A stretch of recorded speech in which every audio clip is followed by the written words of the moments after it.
اعوذ باللہ من الشیطان الرجیم بسم اللہ الرحمن الرحیم الحمدللہ الذی ہدانا لہذا وما کننا لنہتدی لولا ان ہدانا اللہ، یعنی تمام تعریفیں اللہ رب العزت کے لیے ہیں جس نے ہمیں ہدایت کی راہ دکھائی، اور اگر اللہ ہمیں اس کی راہ نہ دکھاتا، اس کی توفیق نہ دیتا تو ہم کچھ بھی کر نہ پاتے۔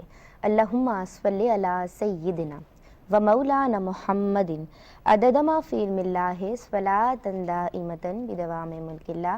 السلام علیکم ورحمۃ اللہ وبرکاتہ۔ ناظرین کرام، آپ دیکھ رہے ہیں پروگرام کائنات اور میں ہوں اس کی میزبان سیدہ ندا نسیم۔ ہمارا یہ پروگرام خالق کائنات کی لامحدود قدرت و حکمت کو جاننے اور پہچاننے کی ایک ایمان افروز کاوش ہے، جسے پیش کرنے کی سعادت پاکستان ٹیلی ویژن حاصل کر رہا ہے۔ ناظرین کرام، سورہ رحمان آیت نمبر 33 اللہ تبارک و تعالیٰ اپنی کتاب بلاغت میں فرماتا ہے کہ یا معاشر الجن والانس ان استطعتم، کہ اے جن و انس کے گروہ اگر تم سے ہو سکے، ان استطعتم اگر تم سے ہو سکے، ان تنفذوا من اقطار السماوات والارض فانفذوا، اگر تم سے ہو سکے تو زمین و آسمان کے کناروں سے نکل جاؤ، زمین و آسمان کے کناروں سے نکل جاؤ، فانفذوا تو نکل جاؤ، لا تنفذون الا بسلطان، جہاں نکل کے جاؤ گے الا بسلطان، اسی کی سلطنت ہے۔ اور آج میں کوشش کروں گی کہ جو سورہ رحمان میں اللہ تبارک و تعالیٰ فرما رہا ہے الا بسلطان، ہر سو ہر طرف ہر جا جہاں نظر اٹھا کے دیکھیے گا اسی پروردگار کی سلطنت ہے، تو اسی بات کو آج ہم نے موضوع گفتگو بنانا ہے۔ آج جس کائنات کو ناظرین کرام ہم سب کھنگالنے کی کوشش کریں گے وہ ہے خلا کی کائنات، یعنی آج ہمارا ٹاپک ہے، ہمارا عنوان ہے، ہمارا موضوع ہے خلا کی تسخیر۔ تاریخ انسانی میں ستاروں پہ کمند ڈالنے کا تصور کس عہد میں سب سے پہلے سامنے آیا، اور اس کے ساتھ ساتھ تسخیر کائنات کے سلسلے میں سیاروں کو زیر قدم لانے کی کوششوں پہ کب زور دیا گیا، یا ان کوششوں کا کب آغاز ہوا، وغیرہ وغیرہ آج ہم جاننے کی کوشش کریں گے۔ اور اس مقصد کے لیے ہم نے اپنے اسٹوڈیوز میں دعوت دی ہے، یا شامل محفل ہیں، شریک محفل ہیں میرے دو ایسے مہمان کہ جن کی موجودگی آج ہم سب کے لیے باعث رہنمائی رہے گی۔ میرے پہلے مہمان ہیں ڈاکٹر شاہد قریشی صاحب۔ السلام علیکم۔ آپ کے حوالے سے ناظرین کرام میں آپ تمام کو بتلاتی چلوں، آپ ایکس انچارج ہیں اسپا کے، یعنی institute of space and planetary physics, astro physics, اور اس کے ساتھ ساتھ آپ چیئرمین ہیں، موجودہ چیئرمین ہیں department of mathematical sciences IBA Karachi کے۔ تو میں آپ کو خوش آمدید کہتی ہوں، اور آپ کے ساتھ حاضر و موجود ہیں میرے آج کے دوسرے مہمان، انہیں آپ اس سے قبل بھی کائنات میں دیکھ چکے ہیں، پروفیسر اخلاق احمد ہیں میرے دوسرے مہمان۔ السلام علیکم۔ اور ان کے حوالے سے ناظرین کرام میں ان کا تعارف کر دوں کہ آپ پپس کے یعنی Pakistan institute of parliamentary services کے آپ جو ہیں وہ ریسرچر بھی ہیں، آپ اسکالر بھی ہیں، اور انسٹیٹیوٹ اقبال سائنسز اور سوسائٹی اینڈ اکیڈمی سے بھی آپ کا تعلق ہے۔ آپ دونوں شخصیات کو میں خوش آمدید کہتی ہوں اپنے پروگرام کائنات میں۔ اور ناظرین کرام، اس سے قبل کہ سوالات کا سلسلہ شروع کیا جائے، آئیے دیکھتے ہیں ایک مختصر سی ڈاکیومنٹری۔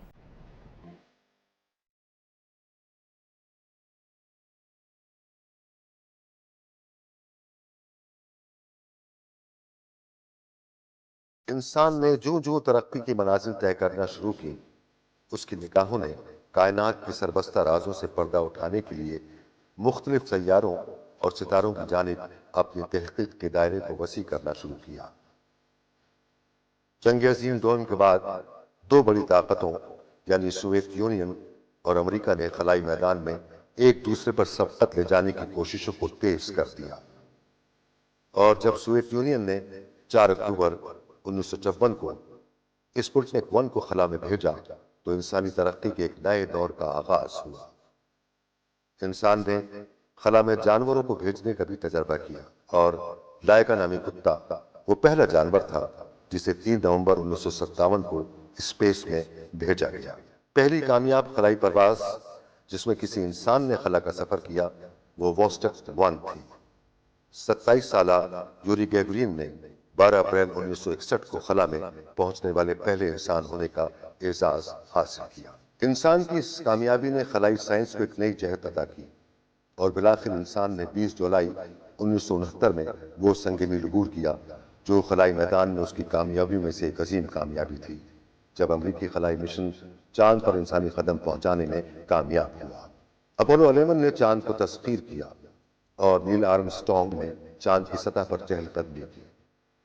اس کامیابی کے بعد مختلف سیاروں پر موجود حقائق کو دریافت کرنے کے لیے اسپیس مشنز روانہ کیے جانے لگے اور یہ سلسلہ تاحال جاری ہے۔ انسان نے خلا میں انٹرنیشنل اسپیس اسٹیشنز کی تعمیر کے ساتھ مختلف سیٹلائٹس بھی لانچ کی، جن کی وجہ سے ٹیلی کمیونیکیشن کی دنیا میں ایک انقلاب برپا ہو گیا۔ خلاؤں میں اب اگلی جستجو زمین کے علاوہ کسی اور سیارے پر حیات کی تلاش ہے۔ اس سلسلے میں کئی پروگرامز پر کام جاری ہے۔ دیکھتے ہیں کہ خلائی میدان میں ابھی کتنا کام اور باقی ہے۔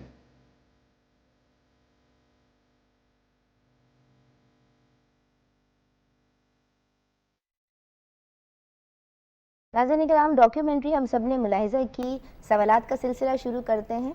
ڈاکٹر شاہد قریشی صاحب، میرا آپ سے پہلا سوال یہ ہے کہ تاریخ انسانی میں سب سے پہلے کس عہد میں ستاروں پہ کمند ڈالی گئی؟ جہاں تک ستاروں پہ کمند ڈالنے کی بات ہے تو میں لفظ کمند کو محاورتاً استعمال کروں گا، کسی طبعی آلے کے طور پہ استعمال نہیں کروں گا۔ اور اس حوالے سے جب میں ستاروں پہ کمند ڈالنے کی بات کرتا ہوں تو در حقیقت میں اس علم کے مختلف پہلوؤں کو ان پہ تحقیق کرنے کو اور ان علوم کو حاصل کرنے کی جو کاوشیں ہیں میں ان کو کمند کہوں گا، کہ جس کے ذریعے کہ ستاروں کو سمجھا گیا، کائنات کے نظام کو سمجھا گیا۔ تو میری نظر میں بحیثیت ایک اسپیس سائنس کے طالب علم کے 2-3 ایسے مراحل ہیں جن کو میں کہوں گا کہ قدیم ترین ہیں اور بنیادی اہمیت کے ہیں۔ سب سے پہلے تو ایک عام تصور ہے کہ جی زمین کائنات میں جو ہمارا نظام شمسی ہے، قدیم زمانے میں یہ سمجھا جاتا تھا کہ زمین مرکز ہے اور باقی سب اس کے گرد گھوم رہا ہے۔ اس کے بارے میں کوپرنیکس کا نام لیا جاتا ہے کہ جی اس نے سب سے پہلے سورج کو مرکز اور باقی سیاروں کو اس کے گرد، مگر عام طور پہ لوگوں کو یہ نہیں معلوم کہ تقریباً 250 سال قبل مسیح یونانی فلکیات دان ایرسٹارکس یہ تصور پیش کر چکا تھا۔ تو میری نظر میں سب سے پہلی جو ستاروں پہ کمند ڈالی گئی وہ تھی۔ اور اس کے بعد نیوٹن کا زمانہ آتا ہے، گلیلیو کا زمانہ آتا ہے، ٹیلیسکوپ کے ذریعے جب پہلی دفعہ سیاروں پہ اور ستاروں پہ نظر ڈالی گئی تو یہ دوسری اہم کمند تھی۔ اور ٹیلیسکوپ کے ذریعے گلیلیو نے نہ صرف سیارہ مشتری کے 4 چاند دیکھے، اور جس سے کہ یہ ثابت ہوا کہ زمین کے گرد ہر چیز نہیں گھومتی، کچھ چیزیں سیارہ مشتری کے گرد گھوم رہی ہیں۔ اس کے ساتھ ساتھ گلیلیو نے آسمان پہ نظر آنے والے ستاروں کے درمیان سے گزرنے والی ایک دودھیا پٹی جس کو ملکی وے کہا جاتا تھا، آج بھی کہتے ہیں ہم اس کو، تو اپنی ٹیلیسکوپ کے ذریعے جب اس کو دیکھا تو پتہ چلا کہ وہ جو دودھیا پٹی ہے وہ بہت بے شمار ستارے ہیں۔ اور پہلی دفعہ یہ تصور سامنے آیا کہ ملکی وے در حقیقت ہماری وہ کہکشاں ہیں جس کا کہ ہم حصہ ہیں۔ تو دوسری اہم کمند میں اس کو سمجھتا ہوں۔ اور اس کے بعد پھر ماڈرن ایسٹرونومی کا دور آ جاتا ہے اور پھر ٹیکنالوجی کا دور آ جاتا ہے اور پھر ایک لمبی کہانی ہے۔ پروفیسر اخلاق احمد صاحب، قرآن مجید میں جا بجا انسان کو جو توجہ دلائی گئی ہے وہ یہ ہے کہ کائنات کی تسخیر کی جائے۔ مجھے یہ بتائیے کہ جو حوصلہ افزائی قرآن مجید انسانوں کی فرما رہا ہے تو کیا کچھ کامیابیوں کا بھی ذکر کیا گیا ہے؟ جی، سب سے پہلے تو کاسمولوجی کے بارے میں اور فلکیات و کائنات کے بارے میں قرآن حکیم نے اسے ان آیات کے طور پہ استعمال کیا ہے جس سے انسانوں کا تیقن، یقین کی کیفیت، ایمان مضبوط ہو۔ کائنات میں انسان موضوع ہے اللہ تعالیٰ کی کتاب میں۔ کائنات اس کی وہ نشانیاں، جیسے اللہ تعالیٰ فرماتے ہیں اعوذ باللہ من الشیطان الرجیم بسم اللہ الرحمن الرحیم سنوریہم آیاتہ فی الانفس والآفاق، ہم عنقریب اسے نشانیاں دکھائیں گے اس کی اپنی ذات کے اندر بھی اور کائنات کے اندر بھی۔ اس حوالے سے امام فخر الدین رازی رحمۃ اللہ علیہ کا مجھے تفسیر میں یہ نقطہ بہت پیارا لگا. انہوں نے قرآن کی پہلی ہی آیت کو الحمدللہ رب العالمین کو انہوں نے زیر بحث لاتے ہوئے بہت تفصیل سے بتایا کہ چونکہ عالمین کا رب ہے اللہ تعالیٰ، اس لیے ہمیں تمام عالمین کو ذہن میں لانا ہوگا کم از کم تصور کی حد تک. جی بالکل.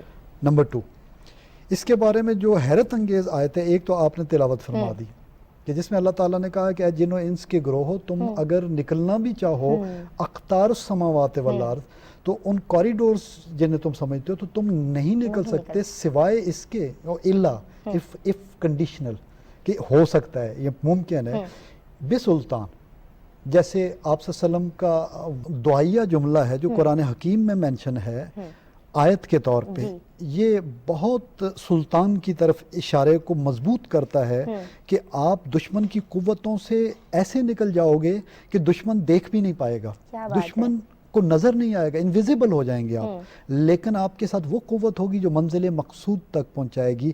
وہ ہے رب ادخلنی مدخل صدقوں واخرجنی مخرج صدقوں واجعل لی من لدنک سلطانا نصیرا. تو یہ پوائنٹ ہے. اس سے بھی اس جو آپ نے آیت تلاوت فرمائی، اس کے ساتھ میں اٹیچ کر رہا ہوں اس جواب کے ساتھ کہ واضح لفظوں میں اللہ تعالیٰ نے حیرت انگیز ایک تذکرہ فرمایا ہے کہ یہ سورہ ہے 15 آیت نمبر 14-15 میں، اگر ہم ان پر آسمان کا کوئی دروازہ کھول دیتے اور وہ دن دہاڑے پر چڑھنے بھی لگتے. اب دونوں پوائنٹ حیرت انگیز ہیں کہ دروازہ کھول دیتے پھر اس میں وہ چڑھنے بھی لگتے، مشرکین مکہ کی بات ہوئی، تب بھی وہ یہی کہتے کہ ہماری آنکھوں کو دھوکہ ہو رہا ہے بلکہ ہم پر جادو کر دیا گیا ہے. تو اس آیت میں جو آسمان پہ چڑھنے کی بات ہو رہی ہے، اسی کے ساتھ اللہ تعالیٰ نے نہ نظر آنے والے ستونوں کا ذکر کیا ہے کہ نہ نظر آنے والے ستونوں کے ذریعے ہم نے کائنات کو، آسمانوں کو تھامے ہوئے ہیں. سبحان اللہ. تو اگر اس حوالے سے دیکھا جائے تو ہمیں کھلی دعوت دی جا رہی ہے کہ آپ آگے کو بڑھو اور اس کاسمو ورلڈ کے اندر ایک نئے انداز میں اہل ایمان آگے بڑھیں، ایک نئی شان کے ساتھ کہ وہ خدائی کی آخری وسعتوں تک قربت میں پہنچ سکتے. بہت خوب پروفیسر اخلاق صاحب. محترم ڈاکٹر شاہد قریشی صاحب، پروفیسر ڈاکٹر شاہد قریشی صاحب، مجھے یہ بتائیے کہ تسخیر کائنات کے سلسلے میں سیاروں کو زیر قدم لانے کے لیے جو عملی کاوشیں کی گئیں، آغاز کب ہوا؟ اسپیس پہ ٹریول کا جو تصور ہے یہ 19ویں صدی کے تقریباً نصف میں سامنے آتا ہے، جب رشیا کے ایک انجینئر سائنٹسٹ نے جن کا نام سیولوسکائی تھا، وہ انہوں نے تصور پیش کیا کہ ہم اسپیس میں کس طرح سے ٹریول کر سکتے ہیں. انہوں نے کوئی مشین نہیں بنائی، انہوں نے صرف وہ پرنسپلز جو ہیں ان کو ڈسکرائب کیا جس کے ذریعے کہ اسپیس میں ٹریول کیا جا سکتا ہے. اس کی وجہ سے ان کو فادر آف ایسٹروناٹکس کہا جاتا ہے. ٹھیک ہے.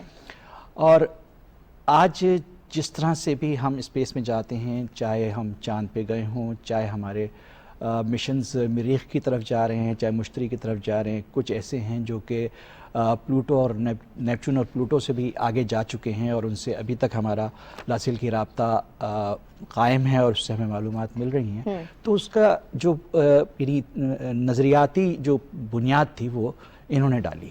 اور اس کے بعد ظاہر ہے کہ جو عملی قدم کے طور پہ آپ بات کر رہی ہیں کہ وہ ساری تھیوری کو پریکٹیکل میں لانے کے لیے جو راکٹ ٹیکنالوجی کا آغاز ہوا، تو وہ 20ویں صدی کے شروع میں راکٹ استعمال کرنے شروع کیے گئے. زیادہ تر وہ راکٹ جو ہیں وہ جنگی ہتھیار کے طور پہ استعمال کیے گئے، لیکن بالآخر 1957 میں پہلی دفعہ انسان نے کوشش کی کہ اپنی کسی سیارے کو، جس کو ہمیں یعنی آرٹیفیشل سیٹلائٹ کہنا چاہیے، کہ اس کو اسپیس میں پہنچایا.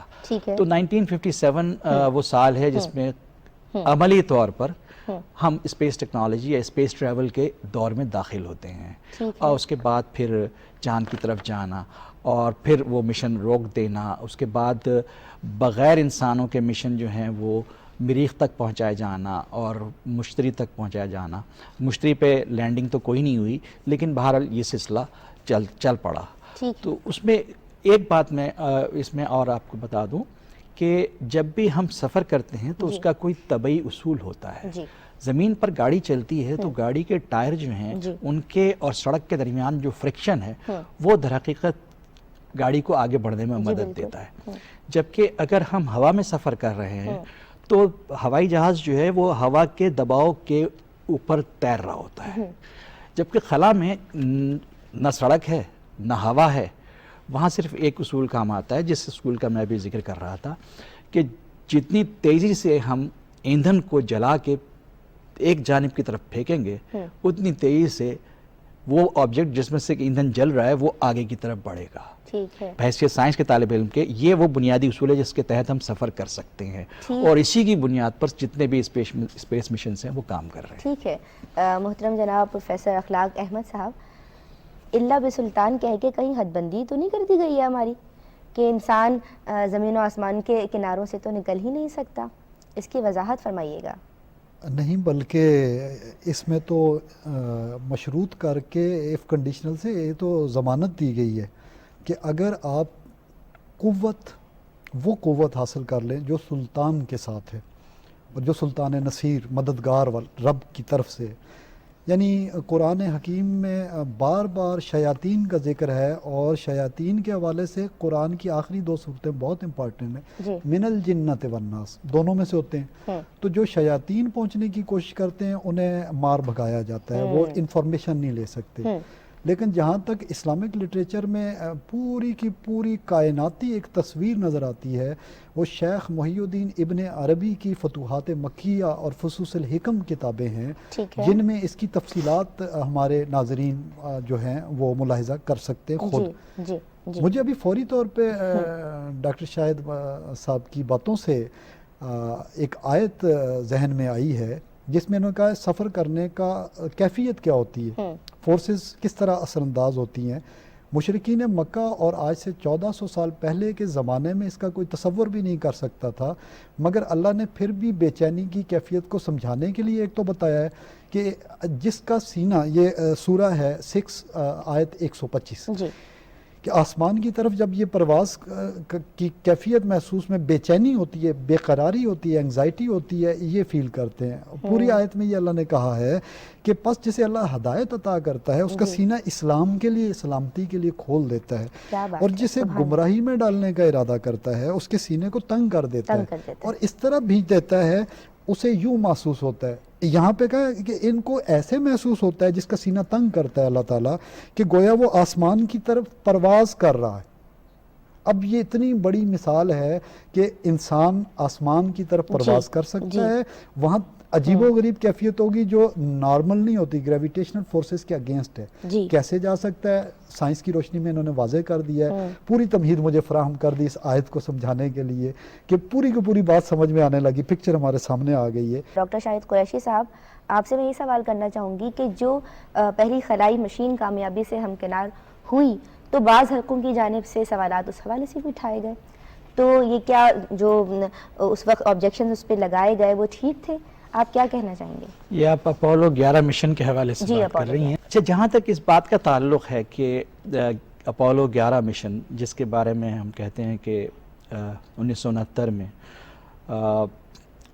2 امریکی خلا نورد نیل آرمسٹرانگ اور ایڈون ایلڈرن انہوں نے چاند پہ قدم رکھا, اس کے سلسلے میں جو کنٹروورسیز انٹرنیٹ کے حوالے سے اور دوسرے حوالوں سے جو سامنے آ رہی ہیں, اس کو اگر میں ان کنٹروورسیز کو اگر میں professionally as a student science دیکھوں تو پہلی بات میں یہ کہوں گا کہ اس وقت جو ٹیکنالوجی اویلیبل تھی, جو ایکسپرٹیز اویلیبل تھی, اس کے مطابق اگر جیسے کہ یہ دعویٰ موجود ہے اور عام سائنسی حلقوں میں سب اس دعوے کو درست سمجھتے ہیں, تو یہ کوئی غیر معمولی واقعہ نہیں تھا کہ انسان چاند پہ چلا گیا. لہٰذا میں بحیثیت سائنس کے طالب علم ہونے کے مجھے اس پر کوئی اعتراض نہیں ہے. ہاں, وہ جو باتیں جو اعتراضات اٹھائے جا رہے ہیں کہ جی وہ ایک منظر تھا جو کہ کسی فلم اسٹوڈیو میں فلمایا گیا اور روشنی اس طرف سے آ رہی تھی, اور خاص طور پہ یہ کہ جی امریکی جھنڈا جو وہاں انہوں نے گاڑا تو وہ لہرا رہا تھا.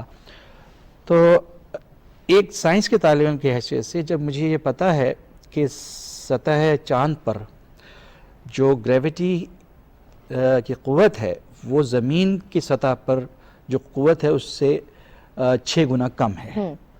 اگر میں کسی کپڑے کو یوں سیدھا کرنے کے بعد ایک کنارہ اس کا چھوڑ دوں تو جس طرح زمین پر وہ فوراً کپڑا نیچے آتا ہے اگر ہوا نہیں چل رہی تو وہ فوراً کپڑا نیچے آتا ہے، لیکن وہاں 6 گنا کم ہے قوت گریویٹی کی تو وہ اتنی جلدی تیزی سے نیچے نہیں آئے گا اور وقتی طور پہ وہ لہراتا ہوا محسوس ہوگا کیونکہ جو کپڑا ہے اس کے اندر سلوٹ تو بنے گی گریویٹی کی وجہ سے. تو لہٰذا یہ جو سب سے عام طور پہ اسی اعتراض کو سب سے بڑا اعتراض کہا جاتا ہے، لیکن میں اس کو یوں سائنس کے طالب علم کی حیثیت سے جب میں دیکھتا ہوں کہ یہ بھی اس کشش کا جس کو ہم گریویٹی کہتے ہیں یہ اس کا کھیل ہے کہ یہاں کے مقابلے میں وہاں گریویٹی بہت کم تھی.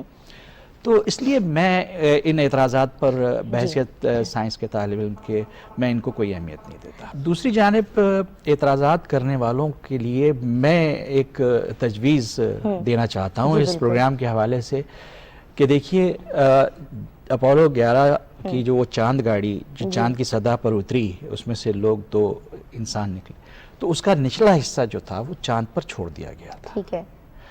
اگر کسی کو اعتراض ہے تو وہ ایک طاقتور دوربین کے ذریعے دیکھ سکتا ہے کہ وہ وہاں پڑا ہوا ہے کہ نہیں پڑا ہوا. ٹھیک ہے. اور اس سے زیادہ یہ ہے کہ آپ اپنے اندر وہ صلاحیت پیدا کر لیجئے اور خود جا کے دیکھ لیجئے چاند پہ کہ وہ تھا کہ نہیں تھا. ٹھیک ہے. تو اعتراض کرنے کے بجائے صلاحیتوں میں اضافہ کیجئے، اعتراض نہ کیجئے. بہت خوب ڈاکٹر شاہد قریشی صاحب اور بہت ہی عمدہ پروفیسر اخلاق احمد صاحب، آپ دونوں کی موجودگی میرے لیے میرے ویورز کے لیے باعث رہنمائی رہی. اور آج جو ٹاپک تھا وہ بہت سے تقاضے ہم سے کرتا تھا اور بہت سے پہلو ایسے تھے کہ جن پہ بہت مدلل جوابات ہمیں چاہیے تھے. تو آپ دونوں نے ماشاءاللہ آج کے ٹاپک کا آج کے عنوان کا حق ادا کیا ہے اور بہت مشکور ہوں میں آپ دونوں کی آمد کی. ناظرین کرام، اسی کے ساتھ ندا نسیم کو پروگرام کائنات کے آج کے ایپیسوڈ سے آج کی نشست سے اجازت دیجیے اور چلتے چلتے بس اتنا ہی کہنا چاہوں گی کہ کیا آج کا انسان سیاروں کو اپنی آماجگاہ بنانے میں کامیاب ہوگا یا نہیں، یہ تو ہم نہیں جانتے کیونکہ ٹیکنالوجی وائز ابھی کافی پیچھے ہیں. جیسے ڈاکٹر شاہد قریشی صاحب نے فرمایا کہ ابھی تو بہت وقت لگے گا. اجازت دیجیے گا. فی امان اللہ.